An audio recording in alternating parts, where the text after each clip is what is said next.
আসসালামাইকুম, hello everyone, it's me মন from Sunshine মন। বেশ অনেকদিন ধরে দেশের যে অবস্থা, তার কারণে মানুষের জীবনে অনেক অনেক প্রবলেম হচ্ছে। অ্যান্ড হঠাৎ করে ইন্টারনেট চলে যাওয়াতে মানুষের জনজীবন আরো বেশি খারাপ হয়ে যাচ্ছে। না বাইরে যাওয়া যাচ্ছে, না বাসায় মোবাইল ইউজ করা যাচ্ছে, মানে কোনো কিছুই নেই। তো কি করা যাবে এর মধ্যে? মোবাইল ফোন ইউজ করার আগে তো লাইফ একরকম ছিল, বাট এখন যেহেতু আমরা use to with internet, so আমাদের অনেক বেশি প্রবলেম ফেস করতে হয়েছে। তো এর মধ্যে সবাই যেহেতু বাসার মধ্যে ছিল, অ্যান্ড আমার বাসা অ্যান্ড আমার উকিল বোনের বাসা পাশাপাশি বিল্ডিং, সো ওরা এসে প্ল্যান দিল যে আয় তাহলে আমরা সবাই মিলে খিচুড়ি পার্টি করি, মানে ল্যাটকা খিচুড়ি যেটাকে বলে আর কি। তো যেই ভাবনা সেই কাজ। পরের দিনই হচ্ছে সকালবেলা আমরা টাকা তুলে বাজার থেকে মুরগি নিয়ে আসলাম। তারপর বাকি যা কিছু ইনগ্রিডিয়েন্টস লেগেছে বাকি সবগুলোই যার যার বাসা থেকে দিয়েছি।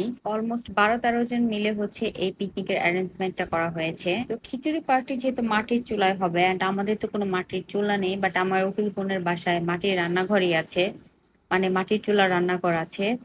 তো ওইখানে হচ্ছে আমরা সবকিছু প্রিপারেশন করতেছিলাম। এর মধ্যে আমাদের মসজিদের ইমাম কোনো একটা কাজে ওদের বাসায় আসে, এন্ড আমাদের পিকনিক পার্টি দেখে উনি আবার জিজ্ঞেস করতেছিল আপাকে যে কি করছেন আপনারা। তখন আপা বললো যে আমরা এই তো টাইম কাটানোর জন্য পিকনিক করছিলাম মাটির চুলার মধ্যে।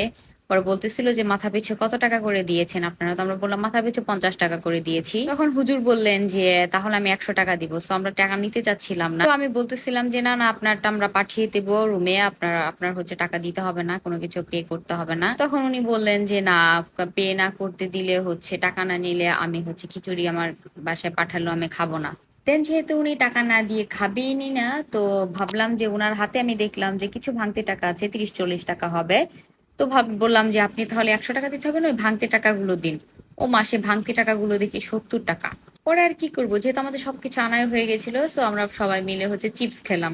যেহেতু আমরা রান্নাঘরে হচ্ছে রান্না করার সময় মাত্র 6 জন উপস্থিত ছিলাম, তো আমরা 6 জনই খেয়েছিলাম, বাকি সবাই মিস করেছে। তো কথা বলতে বলতে এদিকে আমাদের মাংস কষাতে দিয়ে দিয়েছে। এখানে হচ্ছে মুরগি কষানো হয়ে যাচ্ছে, তারপর হচ্ছে এর মধ্যে চাল ডাল দেয়া হবে। তো এর মধ্যে হচ্ছে আমাদের পিকনিকের আরেকজন মেম্বার হচ্ছে, সে তার কাজে একটু বাইরে গিয়েছিল।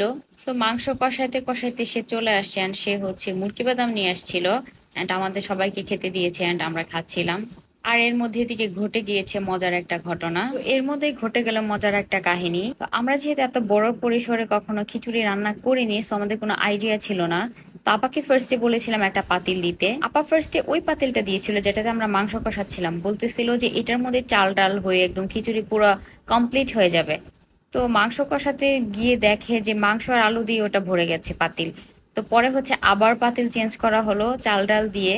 সো নেক্সট যে সেকেন্ড পাতিলটা দেওয়া হয়েছিল, সে পাতিলের মধ্যে হচ্ছে চাল ডাল দেওয়ার পর ঠিক ছিল, বাট পানি দেওয়ার পর এটা একদম শুকিয়ে যাবে।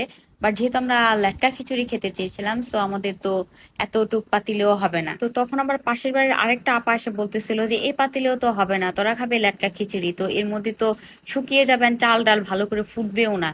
তখন আবার এই যে থার্ড একটা পাতিল চেঞ্জ করা হয়েছিল, এন্ড ফাইনালি সবাই সাকসেস হয়েছিল, বাট এত পরিমাণ পানি ঢালা হয়েছিল এই পাতিলের মধ্যে যে খিচুড়িটা একদম বেশি লেটকা করে ফেলেছিলাম। এন্ড আরেকটু জাল দিলে হয়তো থিকনেসটা থাকতো, বাট থিকনেসটা একটু বেশি লাইট হয়ে গিয়েছিল।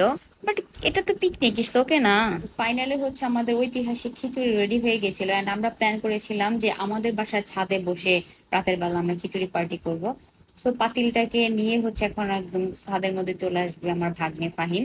এর মধ্যে যেহেতু কালির চুলায় রান্না হয়েছে, সো আপা হচ্ছে এটা পরিষ্কার করে দিচ্ছিল পাতিল একদম। এই তো ছাদে চলে আসছে আমাদের খিচুড়ির পাতিল। এখন হচ্ছে এখানে মাদুর বিছিয়ে তারপর হচ্ছে আমরা খেতে বসবো সবাই মিলে। সো ওই দিন যেহেতু অনেকটাই বেশি গরম ছিল, যার কারণে হচ্ছে ছাদের মধ্যে ফ্লোর থেকে গরম আসতেছিল একদম। বাতাস না থাকার কারণে গরমটা আরো বেশি ফেস করা হয়েছে। তো কারফিউর একটা দিনে হচ্ছে সবাই মিলে এভাবে বাসায় পার্টি করলাম, কি আর করার, সময় কাটানোর শুধু চেষ্টা, আর কিছুই না। তো রাতে খিচুড়ি দিয়ে আমরা ডিনার সেরে ফেললাম সবাই। তারপর ডিনার সারা শেষে আমরা ছাদের উপরে অনেকক্ষণ বসে আড্ডা দিচ্ছিলাম, আর এখানে আমাদের কপতি 3 তলা ছাদে গিয়ে টাইম স্পেন্ড করতেছিল।